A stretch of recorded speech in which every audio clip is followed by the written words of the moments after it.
Otra vez a estar con ustedes. Mi esposa y yo siempre nos sentimos agradecidos y muy contentos, muy alegres de estar aquí. Ustedes bien saben, son nuestra familia en la fe.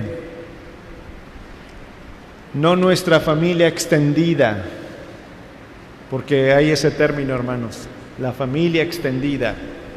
No, nuestra familia, en Cristo somos hermanos, somos hijos, somos miembros de la misma familia. Así que les agradezco.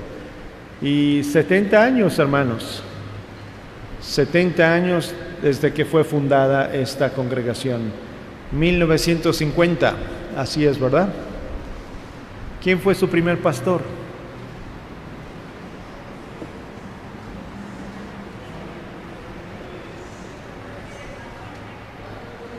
Juan M. Pérez. Juan M. Pérez. Y después,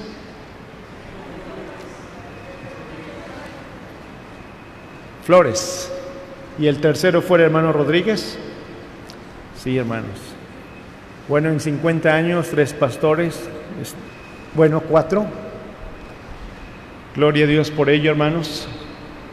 Dios conceda, hermanos, siempre en las iglesias, pastorados, en la convicción de su servidor, longevos, que le dan estabilidad a la iglesia. Claro, longevos porque como iglesia el Espíritu nos guía para ver que son sanos doctrinalmente y pueden enseñar con fidelidad la palabra de Dios, exhortando, alentando y dando fortaleza a la iglesia. Ustedes saben, hermanos, que hace unos días se llevó a cabo en la primera iglesia bautista el Congreso de Predicación y vinieron varios hermanos que se dedican a la predicación del país. A su servidor le concedieron el honor, tal vez por ser el pastor de la primera, donde fue la sede, no sé por qué, pero me concedieron el honor de dar un tema. Eran 6 talleres y los que se inscribían tenían la oportunidad de escoger 4 talleres. En los 3 días iban a escuchar, ser parte de 4 talleres, aparte de las conferencias magistrales donde todos nos reuníamos. Y el tema que su servidor, o el título del tema que impartí fue la incapacidad del predicador. Un tema nada atractivo, o un título nada atractivo. ¿Quién quiere oír acerca de la incapacidad del predicador? Pero algunos hermanos, yo creo que bondadosos, escogieron estar en ese tema y asistieron. Pero en el último grupo que tuve, al ingresar los hermanos, un pastor que sabía cuál era el título y el tema, dijo: ¿cómo es posible que el Departamento de Educación de nuestro país o la Secretaría de Educación de nuestro país esté educando a través de competencias? ¿Cómo es esto? Que se esté educando a través de competencias y aquí nos hablen de la incompetencia. ¿De qué nos sirve que nos hablen de la incompetencia? Así que al oír esto, le dije al pastor: permítame dar el tema y cuando lo termine usted me dirá si fue de edificación o no fue de edificación. Dispense usted el título, pero deme un momento antes de juzgar lo que aquí vamos a hablar. Le digo a mi esposa que terminando la hora y media que me tocaba la exposición, no dijo nada, pero más al rato me buscó y me dijo: hermano, quiero pedirle un consejo. No tenía nada que ver con el tema, pero me pedía un consejo y era un hermano mayor de edad que su servidor. Yo le dije a mi esposa: bueno, entonces parece ser que sí le sirvió de algo, o al menos pensó que tenía algo bueno que decir, a tal grado que después dijo: deme un consejo. Y saben, hermanos, que el consejo de un pastor siempre tiene que ser un versículo bíblico regularmente. Así que así lo hice. Pero pensando en eso, hermanos, en la incompetencia del predicador, he pensado y considero que deberíamos de pensar también en la incompetencia de los miembros de la iglesia. Porque si hay incompetencia en el pastor, es probable que también haya incompetencia en los miembros de la iglesia. Yo les dije 3-4 razones a los hermanos que me escucharon. Somos incompetentes por nuestros malos antecedentes. Hoy no sé qué pasa. No sé si apago uno y nos oyen mejor con uno. Somos incompetentes, hermanos, por nuestros malos antecedentes. Todo pastor tiene malos antecedentes. Antes de llegar a Cristo, ¿quién no tiene malos antecedentes? Somos incompetentes algunos pastores porque provenimos de un linaje muy pobre. Somos incompetentes como Moisés porque decimos tenemos temor de hablar, no sé hablar. Y somos incompetentes porque en algunos casos no hemos tenido una buena paternidad. Pero hablando de la iglesia, hermanos, y pensando en este 70 aniversario, ¿usted se considera que como miembro de la iglesia es usted competente? Leamos en nuestras Biblias en Primera Carta a los Corintios, capítulo número 3, por favor. Primera a los Corintios, capítulo 3, versículo 1 al 6. Apagué un micrófono, hermanos, no sé si se escucha mejor. Gracias. Lo leemos juntos, hermanos. Primera a los Corintios, capítulo 3, versículos 1 al 6. Dice así: ¿comenzamos otra vez a recomendarnos a nosotros mismos? ¿O tenemos necesidad, como algunos, de cartas de recomendación para vosotros o de recomendación de vosotros? Nuestras cartas sois vosotros, escritas en nuestros corazones, conocidas y leídas por todos los hombres, y siendo manifiesto que sois cartas de Cristo, expedida por nosotros, escrita no con tinta, sino con el Espíritu del Dios vivo, no en tablas de piedra, sino en tablas de carne del corazón. Y tal confianza tenemos mediante Cristo para con Dios, no que seamos competentes por nosotros mismos, para pensar algo como de nosotros mismos, sino que nuestra competencia proviene de Dios, el cual asimismo nos hizo ministros competentes de un nuevo pacto, no de la letra, sino del Espíritu, porque la letra mata, mas el Espíritu vivifica. Oremos. Señor, en nombre de Cristo te doy gracias porque me concedes estar en medio de tu iglesia, en medio de la iglesia Bautista Emanuel, en medio de la iglesia que tú sostienes, en medio de la iglesia, Señor, que al predicarse el Evangelio en esta ciudad, concediste que una iglesia más se formara. Sabemos que tú eres, Señor, que tu Hijo Jesucristo es la cabeza, es el cimiento, y que Él edifica sobre sí mismo, porque Él es la roca, la iglesia. Te damos gracias porque venimos a glorificarte en este culto, a alabarte, a presentar nuestra gratitud y también nuestra necesidad. Pero también, Señor, sabes que tenemos necesidad de tu palabra y te ruego que la des abundantemente para todos nosotros. Abre nuestro entendimiento, abre nuestro corazón, te ruego, Señor, a los jóvenes y a los adultos, a los niños, y que podamos glorificarte, pues nos haces parte de la iglesia de tu Hijo. Guíanos en la meditación, te lo suplico, Señor, por Cristo Jesús. Amén.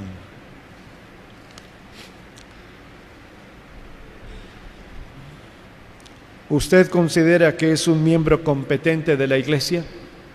Y primero, no hablo de la competencia personal, pues ninguno de nosotros somos competentes por nosotros mismos para ser miembros del cuerpo de Cristo. Jamás, hermanos, jamás el Señor Jesucristo ve en el mundo y dice, este es competente para mi iglesia. Ninguno es competente. Todos estando sin Cristo, no hay justo ni aun uno. No hay quien busque lo bueno, no hay quien haga lo bueno y no hay quien busque a Dios. Todos nos alejamos, dice la Escritura, a una nos corrompimos. Así que, ¿cuál competencia? Ninguna. Si alguien llega a pensar que es competente para la membresía de la iglesia, puede ser que esté envanecido. Nadie por méritos propios es miembro de la iglesia. Algo muy semejante al memorial que cada primer domingo de mes celebramos, la Cena del Señor. Decimos comer o beber indignamente, pruébese cada uno. Pero ¿quién puede comer por dignidad propia o participar de la Cena del Señor por dignidad propia? Ninguno tampoco. Solo es la forma, la manera en la que lo hacemos, de manera digna, que le honre, que lo glorifique, que testifique que Él dio su vida, que testifique que Él vendrá, pero jamás por dignidad propia. Tampoco estoy hablando de ser competentes porque tenemos muchos dones. Es que el Señor, tengo muchos dones y sirvo de una y de otra forma, soy un miembro competente. Y Él tiene un don y nada más hace cualquier cosilla, es incompetente. Tampoco, hermanos. No hablo de esas tres formas. Al escribir estas palabras, el apóstol Pablo les pregunta a la iglesia de Corinto que consideren si él mismo se está alabando o si está recomendándose a sí mismo, haciéndose propaganda. Comenzamos otra vez a recomendarnos a nosotros mismos. ¿Tengo necesidad de recomendarme delante de ustedes? Recuerden que parece ser que la iglesia de Corinto ya estaba despreciando su apostolado. ¿Tengo necesidad de recomendarme? ¿Tengo alguna necesidad de traer mi currículum para presentárselos? ¿O tengo necesidad de que otros me den una carta para que ustedes me reciban? ¿O tengo necesidad de que ustedes me den una carta para que otros me reciban? Es el contexto del versículo que considero del cual debemos meditar. Las cartas, les dice, son ustedes mismos. Su vida es un mensaje que todos pueden y deben leer fácilmente. Son cartas escritas por Cristo, no por nosotros. Nosotros las expedimos, las enviamos, pero Él las escribe. Es la obra de Él en su corazón, no es obra paulina, es obra de Cristo. Y la nueva vida que ellos tienen no es por la competencia del apóstol, es por la obra del Espíritu Santo en sus vidas. Si somos competentes, dice, nuestra competencia proviene de Dios. Así que el mero hecho de ser miembro de esta iglesia no es por su propia capacidad o dignidad. Ustedes y yo no somos miembros de una iglesia local porque lo merezcamos. Somos miembros de una iglesia porque Él tuvo a bien añadirnos a la iglesia. Ustedes saben lo que dice el libro de los Hechos. Y el Señor añadía cada día a la iglesia los que deberían ser salvos. Él añade miembros a su iglesia. Y si estamos aquí y hemos sido miembros de esta iglesia local, reitero, es solamente por Él. Y Él no se equivoca.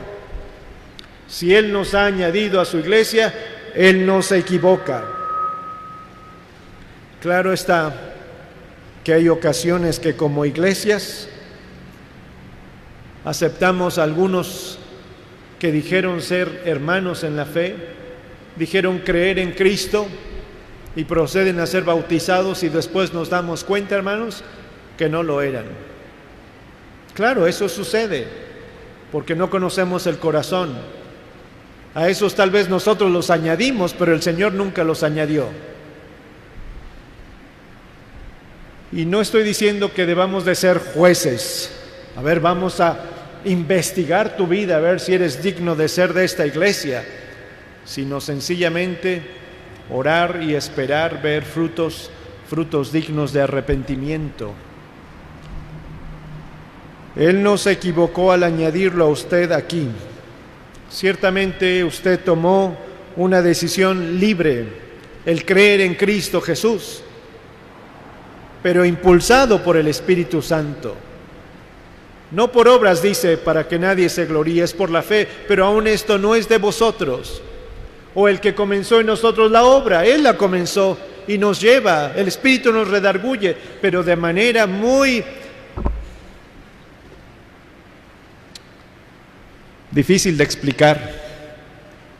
¿Hasta dónde llega, hermanos, la soberanía del Señor y la libertad que Él ha dado al hombre en la toma de decisión? Les he dicho que Mullins, en su teología sistemática, dice: si digo que soy predestinado, es falso. Si digo que es solamente mi libre albedrío, es falso. Las dos cosas, tanto la soberanía del Señor, su elección y el libre albedrío del hombre, unidos. Ciertamente tomamos, guiados por el Espíritu, la determinación y la responsabilidad, sobre todo la responsabilidad de rogarle que nos salvara. Y lo hizo. Y nos trajo a congregarnos a una iglesia. No sé si usted entró en esta iglesia porque alguien lo invitó. Hablo de este templo, perdón. No sé si entró a este templo porque alguien lo invitó. No sé si el Espíritu Santo lo trajo aquí porque así suele ser también. Pero Él comenzó en usted la buena obra. El Señor de señores y Rey de reyes nos llevó de la mano por la guía del Espíritu para que comprendiéramos que caminábamos hacia perdición y nos mostró la puerta estrecha que nos condujo a la salvación. De ahí en adelante nos añadió a la iglesia local. Afirmo, a la iglesia local, a la cual Él añade. Algunos dicen no necesitar la iglesia local. Soy miembro de la iglesia universal y con eso me basta. Hechos 2 no habla de la iglesia universal. Habla de los discípulos que estaban en Jerusalén, llenos de miedo ciertamente, pero cuando el Espíritu Santo llega a sus vidas, ustedes bien saben, ahora llenos del poder del Espíritu Santo, fueron testigos por todas partes. Y a esa iglesia local, a esa iglesia en Jerusalén, le añadió como 3,000 ese día y cada día más. Algunos, como les digo, dicen, me basta ser de la iglesia universal, solo en la soledad puedo alabarle y en la soledad puedo servirle. Pero no es lo que la Biblia enseña.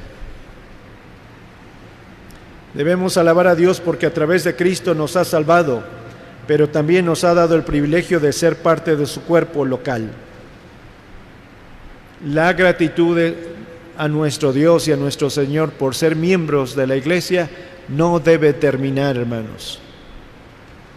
No debe de terminar. Te doy gracias por la familia a la cual me has integrado, debe de ser nuestras constantes palabras. ¿Alguien se acuerda de su periodo o su proceso o su enseñanza de preparación para ser bautizado? ¿Quién fue bautizado aquí en el periodo del hermano Jorge Ángel Rodríguez, hermanos? Gracias, hermanos. Como decimos en la sesión de negocios, voto unánime. Su servidor y mi esposa fuimos bautizados en el tiempo del pastorado Gaspar, del hermano Gaspar. Y cuando llegó el momento del examen delante de la iglesia, no sé si aquí examinan a los miembros enfrente. Qué miedo, hermanos. Y algunos diciéndole al pastor, ¿y si la iglesia nos dice que no nos acepta? Porque en algunos teníamos ese temor. Y si no contestamos bien y la iglesia dice, sí, proponemos que se bauticen los de la derecha, pero el de la esquina a la izquierda, ese no. Pero queríamos ser miembros, hermanos. Queríamos. Yo tenía 20 años, hermanos. Y el pastor me dijo, ya es tiempo de que usted se bautice. Ni siquiera me sentía, hermanos, con la dignidad de ser creyente, menos de ser miembro de esta iglesia. Cuando participé por primera vez de la Cena del Señor, qué honor. Cuando nos hicieron parte de una clase, qué aprendizaje. Cuando nos llevaron a testificar con todo miedo, pero con toda alegría de que pudiéramos compartir el Evangelio de Cristo. Cuando nos dijeron, puede ser parte del coro. Cuando hubo la oportunidad, tal vez porque vieron una poca o escasa madurez, ¿por qué no te haces cargo de una clase? ¿O por qué no cuidas a los bebés en la cuna? Yo. Y paso a paso el Señor nos iba llevando de un lado a otro y sintiéndonos completamente incapaces para eso. Que no se acabe eso, hermanos, ese sentir de gratitud y de asombro. Algunos llegamos jóvenes a Cristo Jesús y de un pobre linaje realmente. Yo escuché por primera vez en esta iglesia al predicar al hermano Rudy Hernández. Él venía, creo, constantemente por acá. Y él daba su testimonio que él aceptó a Cristo, hermanos, ustedes ya lo saben, descalzo, porque había quedado huérfano a los 6, 8 meses, porque su padre había sido asesinado. Su madre quedó viuda con 6 y él era el más pequeño. Si mal no recuerdo, el más pequeño, pero cuando le tocó trabajar, le dieron un cajón de boleada, hermanos, un cajón de bolero, y se iba a las calles descalzo a buscar a quien bolear zapatos. Y fue cuando él y a su mamá lo invitaron al templo y dice, fui descalzo, fui con mi cajón de bolero, fui con mis manos llenas de betún, de grasa negra para bolear. Y así pasé a entregar mi vida a Cristo. De un pobre linaje, lo que dice Corintios, lo que dice Dios. No somos tomados de un pueblo excelente, o de sabios, o entendidos, o de nobles, y aún así nos hace parte de su iglesia.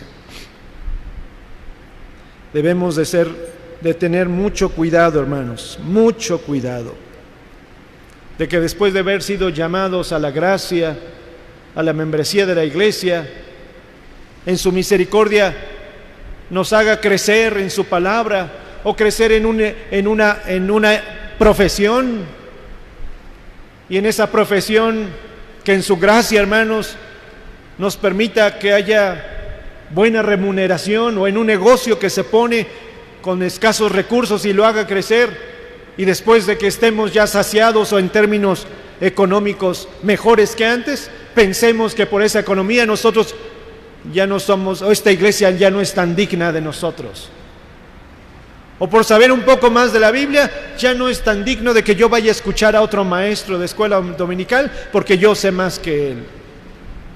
Debemos de tener mucho cuidado en eso. El libro de Apocalipsis dice que los 24 ancianos, hermanos, teniendo coronas en sus cabezas, cuando era glorificado el que estaba en el trono, ellos se postraban y echaban sus coronas y lo alababan. Si eso dice, hermanos, de 24 ancianos que están alrededor del trono, ¿cuánto más nosotros, hermanos? Necesitamos postrarnos. Y si es que algo tenemos, eso debemos de postrarlo, ponerlo a los pies del Señor. Él nos ha añadido a la iglesia y debemos estar eternamente agradecidos y dispuestos a servirle.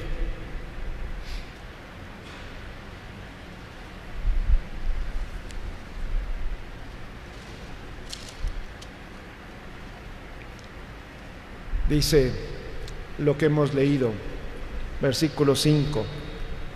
No que seamos competentes por nosotros mismos, para pensar algo como de nosotros mismos, sino que nuestra competencia proviene de Dios, el cual asimismo nos hizo ministros competentes de un nuevo pacto, no de la letra, sino del Espíritu, porque la letra mata, mas el Espíritu vivifica. El cual asimismo nos hizo ministros competentes de un nuevo pacto. Y no solamente nos ha añadido a la iglesia, sino que al añadirnos a la iglesia nos hace ministros de un nuevo pacto. Y nos hace ministros competentes en Dios, ministros del nuevo pacto, de la nueva alianza en Cristo Jesús. Esta es mi sangre que por vosotros se derrama, es la sangre del nuevo pacto, y nos hace ministros de ese pacto. Pero si somos hechos ministros, hermanos, ¿está usted ministrando? ¿Estamos ministrando? Porque somos hechos ministros de un nuevo pacto. ¿Estamos ministrando? Conocen muy bien la palabra diácono y su significado lo conocen. Sabemos qué significa servidor, el que sirve a las mesas, camarero, mesero. La raíz griega de esta palabra, diácono, tiene el prefijo dia, que es a toda prisa. Iconis, diácono, día, a toda prisa. Iconis, polvo. Implica que un hombre está a toda prisa de un lado a otro, que levanta el polvo. Alguien que sirve de un lado a otro sin parar. Y tanto hace que hasta se levanta, reitero, el polvo. Así que ustedes y yo hemos sido añadidos a la iglesia para que ministremos en este nuevo pacto en la sangre de Cristo y lo hagamos apresuradamente, que se vea que levantamos polvo y que estamos de un lado a otro, porque el término que se utiliza aquí es diácono, el cual asimismo nos hizo ministros, diáconos, ministros competentes, diáconos competentes, aquellos que están de un lado a otro sirviéndolo. Y debemos servir, ustedes saben, llevando el Evangelio. ¿Cómo puede crecer una iglesia si no es porque sus miembros estén ministrando? Iglesia donde no ministran sus miembros, ¿cómo puede crecer? Alguien dirá, es que el Señor añadirá cada día a los que deban ser salvos. Sí, pero está en el contexto, hermanos, de que la iglesia está predicando. Ese es el contexto. La iglesia está testificando. Y entonces el Señor añade cada día los que deberían ser salvos. Si la iglesia no hubiese estado predicando, entonces, hermanos, ¿cuáles se añadían? Vuelvo otra vez al Congreso de Predicación. Una pregunta que hicieron a los ponentes fue: ¿cuál es el momento más importante en alguna ocasión que usted estuvo predicando? ¿En qué momento experimentó, vivió algo muy importante en un momento en que usted estaba predicando? Y gracias a Dios que fui el último en responder, hermanos, así me dio tiempo de pensar. Pero pues respondieron los hermanos y regularmente se referían a predicar en un púlpito, en la congregación, en el templo. Pero yo en ese momento, les digo, estuve pensando, ¿cuál ha sido un momento muy, muy especial o algo que me llame la atención en algún momento de predicación? Y sinceramente, hermanos, lo único que vino a mi mente en ese momento fue predicar, pero sentado en el suelo,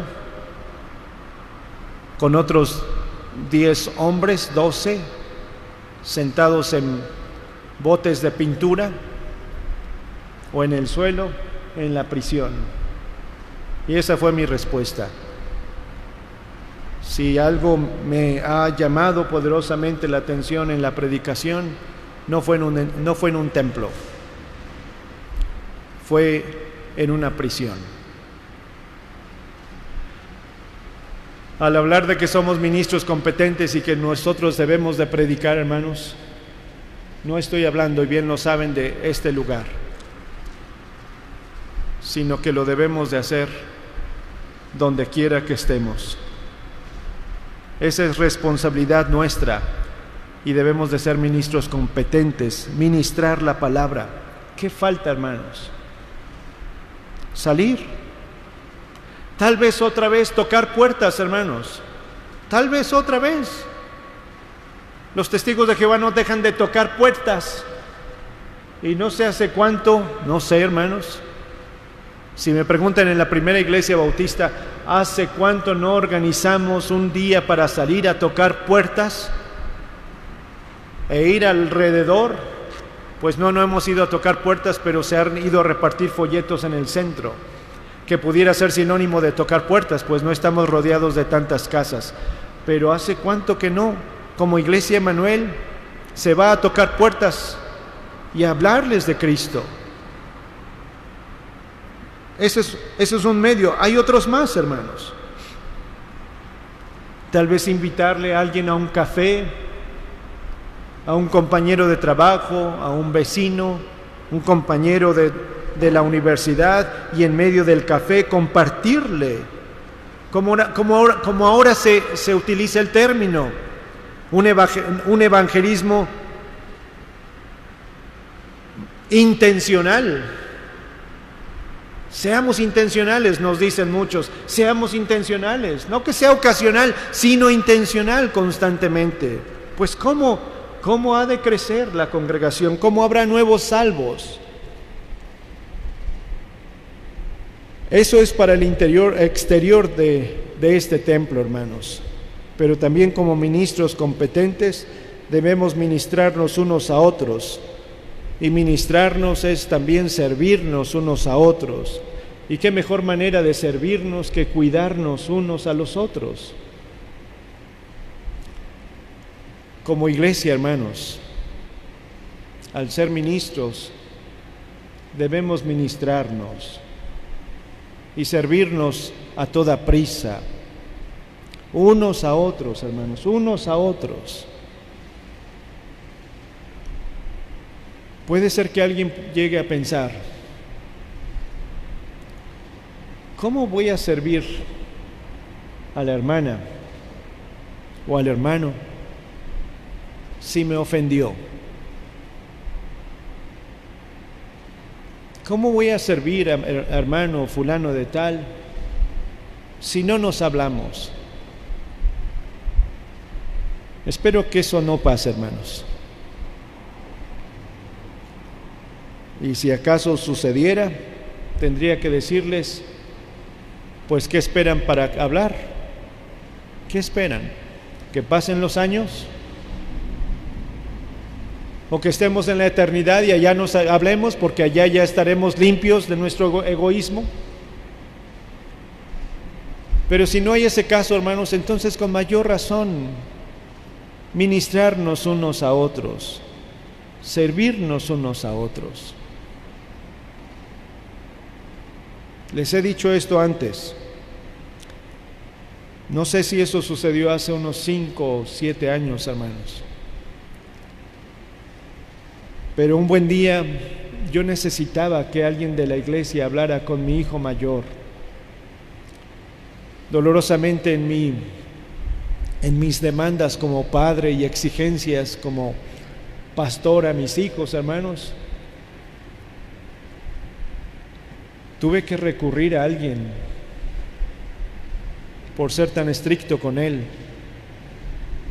Y le dije a uno de los diáconos, hermano, le pido que busque a mi hijo. Hermanos, lo necesitaba, en verdad que lo necesitaba.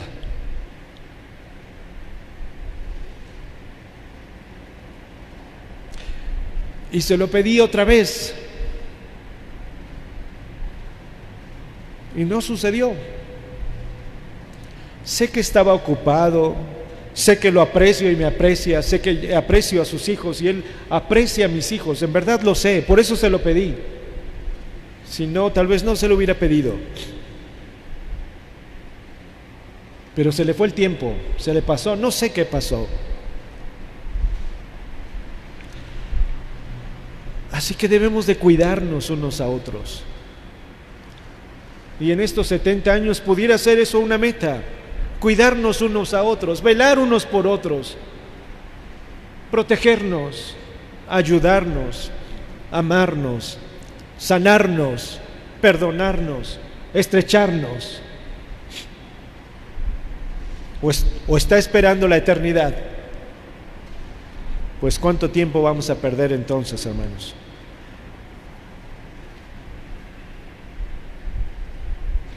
Recordemos que nuestro mismo Señor Jesús fue ministro. Lucas dice, Jesús mismo al comenzar su ministerio, era como de 30 años, al comenzar su ministerio. Y si tenía un ministerio, es que iba a ministrar. Y no solamente era predicar el evangelio, que lo hizo. El reino de los cielos se ha acercado. Se acercó a los que necesitaban y los sanó. Se acercó a los que necesitaban ser palpados o abrazados. Tomó a los niños en sus brazos.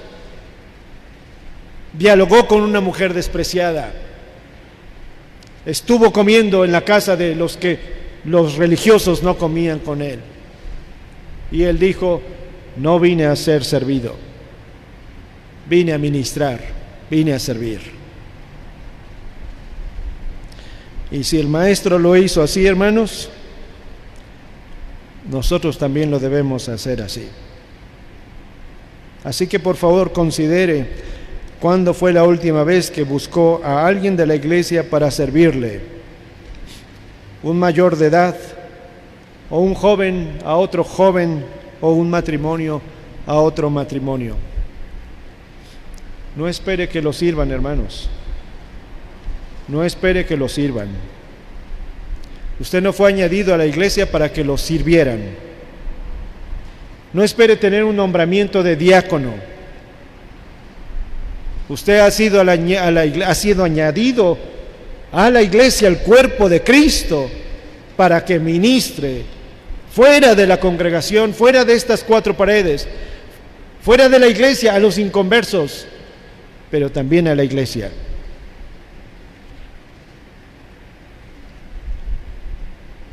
En eso debemos de ser muy competentes, hermanos. Porque ¿qué se necesita? Aunque no lo practicamos, hermanos. No es una ordenanza, no es la tercera ordenanza. ¿Qué se necesita para saber lavar los pies de alguien más? ¿Clases especiales? Mira, tienes que remangarte las manos así, tienes que poner... No se necesitan clases, hermano. Es un corazón contrito delante del Señor, humilde delante del Señor. Si tú viniste a servir y yo soy tu siervo, ¿por qué no tengo que servir? ¿Por qué no he de servir?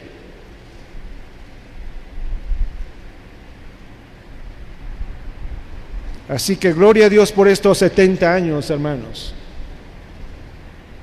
Él lo añadió a la iglesia. Él lo añadió y no se ha equivocado. Pero lo ha añadido para que usted ministre, levantando el polvo, hermanos, de un lado a otro. Y nuestra competencia ciertamente viene de Dios por la obra de su Espíritu, y nos dará, si somos dóciles a la guía del Espíritu Santo, nos dará la aptitud y la actitud correcta. Nos hará competentes. ¿Qué les parece? 70 aniversario, todos somos ministros. Qué buen eslogan, hermanos, 70 aniversario, todos somos ministros. No le pido que se levante y diga delante de todos, sí, yo quiero ser un ministro. Hágalo ahí en su corazón. Y demos gracias a Dios porque nos ha dado el privilegio, hermanos, de ser parte de esta iglesia. Es un privilegio. Señor, en nombre de Cristo, te doy muchas gracias porque nos permites considerar las Escrituras. Tu Espíritu Santo guió al apóstol Pablo a enviar estas letras y esta tu palabra a la iglesia de Corinto. Y ahora nos llega a nosotros, la tenías para nosotros.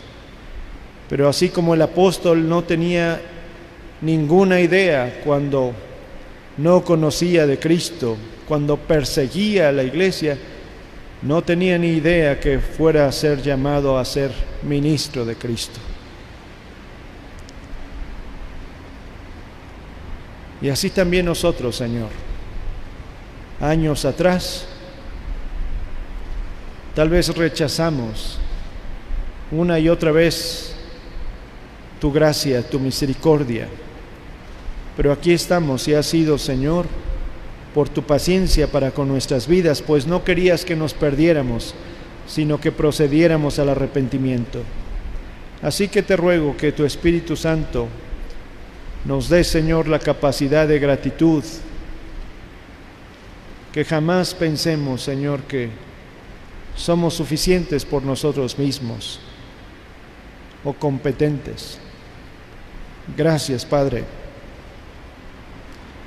Pero también te ruego que nos mueva tu Espíritu a ser ministros donde quiera que estemos, a servirte a ti, a servir a aquellos que no conocen de Cristo y a servir a nuestra familia en Cristo. Usa esta iglesia, Señor, para honra y gloria tuya, para servirte a ti, servir en el Salvador, por la luz de tu Espíritu, para gloria tuya, pero también para la edificación de este cuerpo local. Y seguros que al servirte, Señor, y servir a la iglesia, habrá profundo gozo en nuestro ser. Alabado sea, Señor, por estos 70 años. Llévalos a más, Señor, a más en el servicio tuyo. En nombre de Cristo, amén.